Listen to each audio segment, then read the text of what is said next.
Hello, hi, Justin O'Brien here, Tom Wainwright here. and we're here to give you some insights on understanding and appreciating what your feedback actually means. We're calling this the Translation Feedback Decoder. hey, this is going to be fun. So sometimes you might get some feedback, or hopefully you'll get feedback on your assessment, but some of the terms which academics use might be a little bit alien to you. They might not necessarily make sense. So what I'm going to try and do is just give you a bit of an academic world of insight into what some of these terms mean and what you can do next time to make sure you boost and get a higher grade. We like high grades, don't we, Tom? We love high grades. That's all we want to give.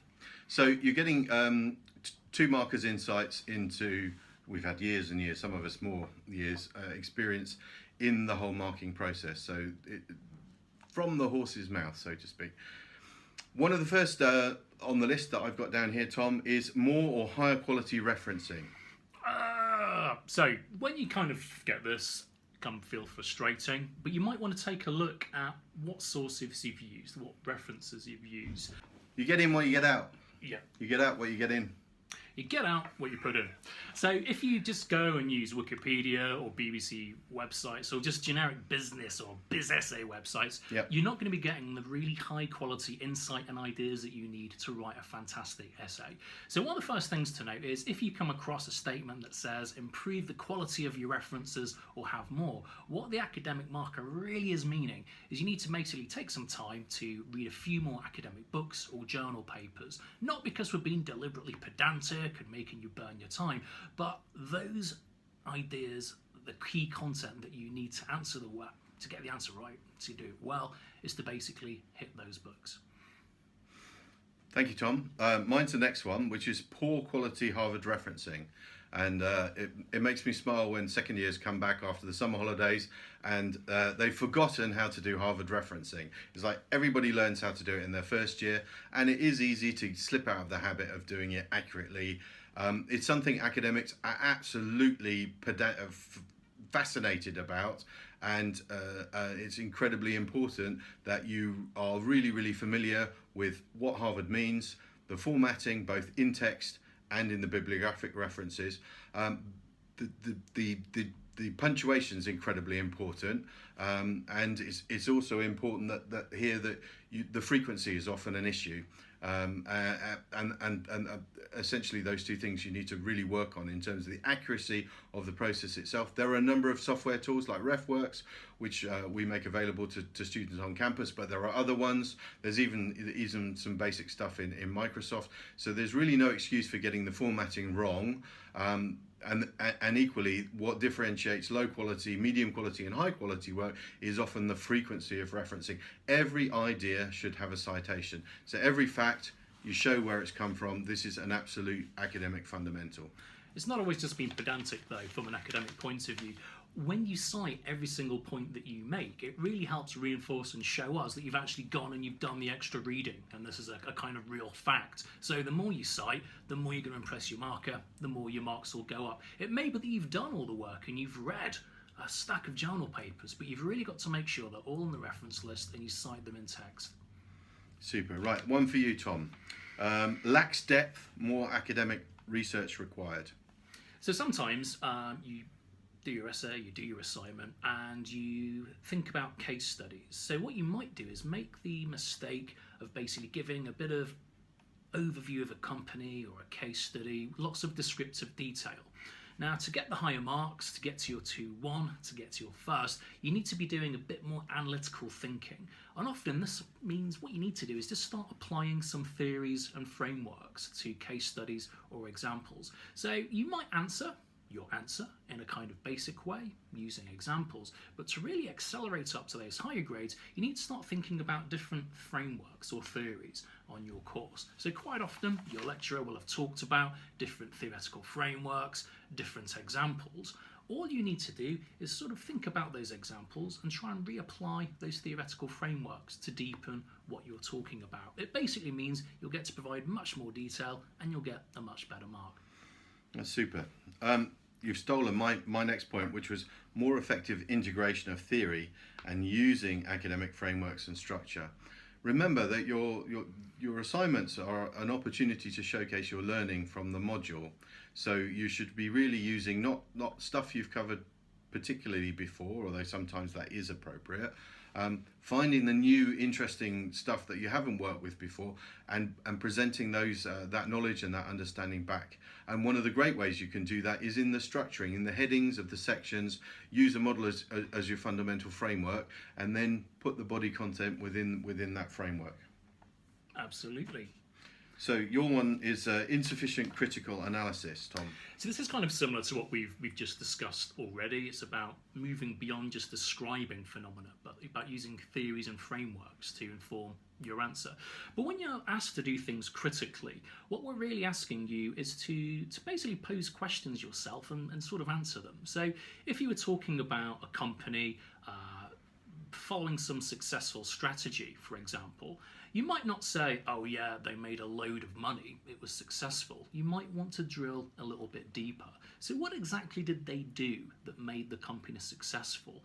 Maybe they made more money, but maybe it was at the expense of labor relations, or maybe exploiting other companies. You also might want to think more broadly about the context. So would your company's strategies maybe work great in the US, maybe not so well in China? So it's really about moving beyond a simplistic answer to trying to pull out a little bit more detail. So what you need to think about is the what, the why, the when, the where, and the how.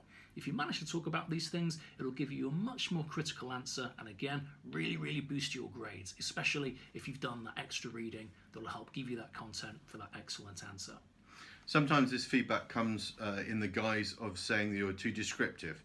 Yeah, so the opposite way is saying you spent too much of your text describing, which was fine in the first year, but in the second and third year, we're looking for more critical analysis. And a stakeholder analysis is also quite an interesting perspective to take. So think about it from the employer, the employee, the owner of the business, the customers, wider society, buyers and suppliers in the supply chain of that organization. Think about a problem from those different perspectives. The next one we've got, Tom, is better structure and flow. This is a good one. This is something I used to be quite guilty of. So if you've assumed... You were not guilty of anything. Guilty of most of these. So in the past, I learned from my mistakes. So what you might find is you think you've answered the question, you've read some journal papers, and you've set down your ideas, and you think you've nailed the question. You then get a comment of, well, your structure isn't good, your argument doesn't flow, and you're thinking, but the content's there, what's going on? Well, once you assume maybe your marker is reading your essay for the first time, sometimes it can be quite difficult to follow the points that you're making. So let's assume you were talking about a big multinational and you wanted to find out about what it did sort of really well in its business, at the same time maybe what it did really badly. What you could do is just give lots of different points scattered all over the place. But a quick way is to simply say, okay, in the essay, we're going to talk about all the things it did well and successfully, and then have a completely separate section about all the things it did unsuccessfully or not so well. What this does is by taking your information, by taking your content and putting it in a slightly different order, it actually makes it much clearer to the reader how you're answering the question and what the core parts are. If you have a structure which is a bit messy, if there's a sort of really poor flow to your essay, sometimes the good points and the good ideas that you've come up with get lost or they get hidden. So this is why sometimes you might find you've got a friend who's got a much better mark than you with similar content, and it's probably because the clear structure just means that those really important points that you want to make stick out much more clearly. So always make sure you try and structure your essay in advance.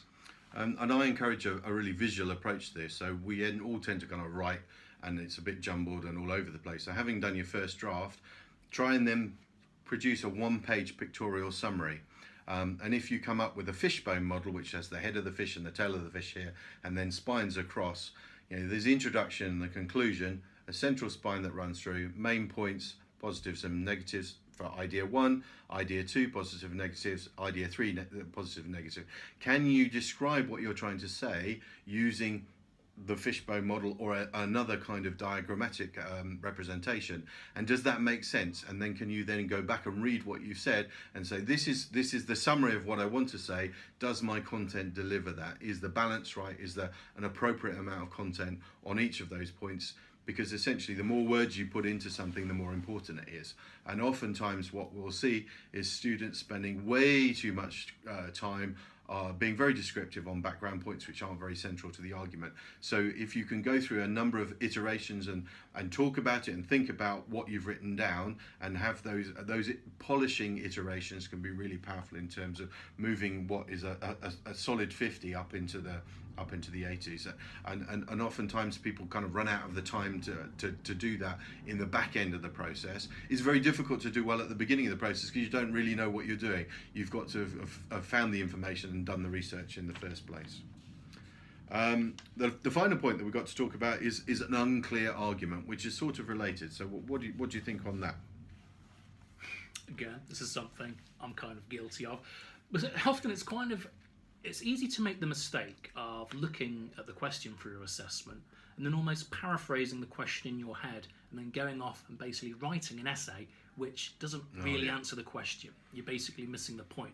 So the content that you select and the reading that you do might ballpark fit the theme of what the question's asking for, but actually you're not really fitting it well. What you also need to sometimes remember as well is you have kind of a voice, a style of writing, and this is basically your argument. So often you might have the requirement of the question might be to make a decision on whether a business did something well or not so well. You have to take a position and basically argue if this organisation did things well or maybe not so well. So what you have to try and do is make sure that your statements and your ideas have a particular flow through the document. So a really interesting example of this around dissertations sometimes is people will set up a load of research questions, they'll do their own empirical analysis and then contradict themselves because they don't want to contradict a big academic theory. So what you have to try and do is sort of almost come up with a story, come up with a direction of what you want to communicate and basically stick to that quite clearly, just to make sure you have a clear story to the person marking your script. One of the things that, again, I've briefly touched on before is with description, and then the central area is the critical analysis, and at the end you're going to have either conclusions or recommendations and findings. And again, as you progress through your degree program, we want you to spend less time here on the descriptive stuff, more time on the critical analysis, and I guess the analysis second year, and then the critical analysis is more emphasis on that and clearer. So what I've done this analysis, or what have I found, and what does this insight drive in terms of what should we be recommending to the management team for them to be doing differently, and those things should be articulated, connected, that you've said this and this and this and this, and therefore because of that, if those are true, the following things would logically flow. And again, those points and that connectivity of your ideas is what differentiates, again, a good 60 into an 80. So these are some really, really basic points.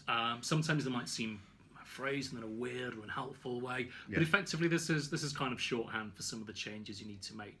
Some of the things we've explained might even still be unclear because we're not the best at explaining everything. So thanks, Tom. But then again, different markers write things in different ways. So ultimately, at the end of the day, the only way you can improve and get better grades is by building on your mistakes and enhancing what you do. So take time to look at your feedback.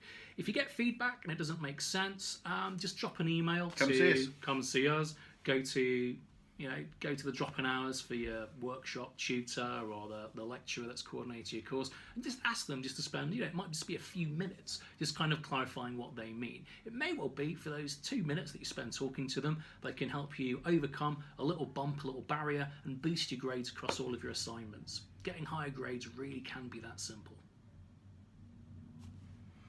Good luck. Yeah, get good grades.